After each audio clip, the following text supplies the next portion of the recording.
Guimauve? Non, c'est même plus une guimauve. Eh,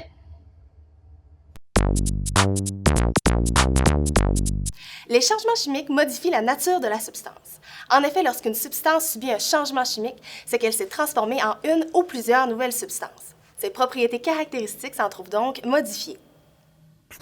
Il existe 5 indices permettant de reconnaître une réaction chimique, soit la formation d'un gaz ou effervescence, l'absorption ou le dégagement de chaleur, un changement de couleur, la production de lumière et la formation d'un précipité.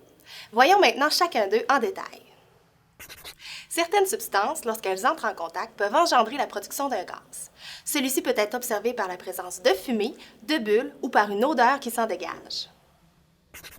Par exemple, si on met des comprimés d'antiacide pour l'estomac dans de l'acide chlorhydrique dilué, on va voir apparaître des bulles. Il y a donc une formation de gaz. L'absorption ou le dégagement de chaleur peut être un bon indice d'une transformation chimique. Pour illustrer ce phénomène, nous ferons la dissolution de 10 g de dichlorure de calcium dans 40 ml d'eau.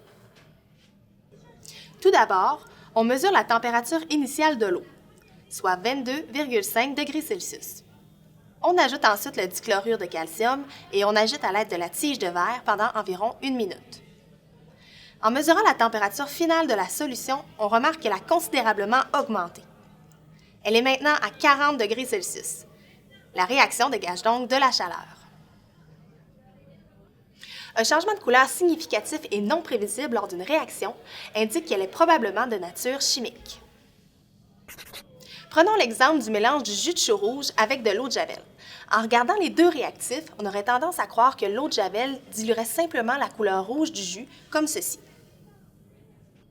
Toutefois, lorsqu'on les mélange, on remarque que le jus passe du rouge au jaune. Il est donc possible de penser qu'une réaction chimique s'est déroulée. La production de lumière, suite au mélange de certains réactifs, est aussi un indice d'un changement chimique. Certaines réactions chimiques produisent de la lumière, telles que le chauffage du ruban de magnésium ou tout simplement le feu. Par contre, s'il y a production de lumière alors qu'on mélange deux réactifs liquides, on parlera de chimioluminescence.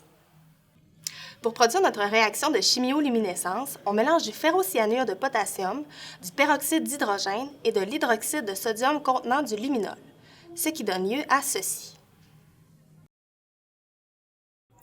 Un précipité est un composé solide insoluble formé à partir du mélange de deux substances liquides ou aqueuses. La formation d'un précipité est donc un bon indice d'un changement chimique. Prenons l'exemple du mélange d'une solution aqueuse de dinitrate de plomb avec une solution d'iodure de sodium. Lorsqu'on les mélange, on voit une couleur jaune éclatante apparaître. C'est un précipité de diiodure de plomb. L'apparition de la couleur jaune nous incite à penser que ça correspond à un changement de couleur. Toutefois, si on laisse reposer notre mélange quelques minutes, on remarque que des petites granules jaunes viennent se déposer lentement au fond de l'éprouvette. C'est donc bel et bien un solide. On comprend maintenant pourquoi Marie-Ève a refusé la guimauve que je lui ai offerte.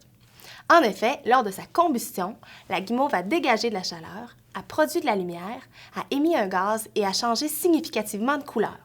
On peut donc conclure qu'elle a subi une transformation chimique et que sa nature a complètement changé. Ce n'est donc plus une guimauve. Si tu as d'autres questions concernant les changements chimiques, n'hésite pas à consulter notre site Internet et à t'abonner à notre chaîne YouTube. Je t'invite aussi à nous suivre sur les réseaux sociaux.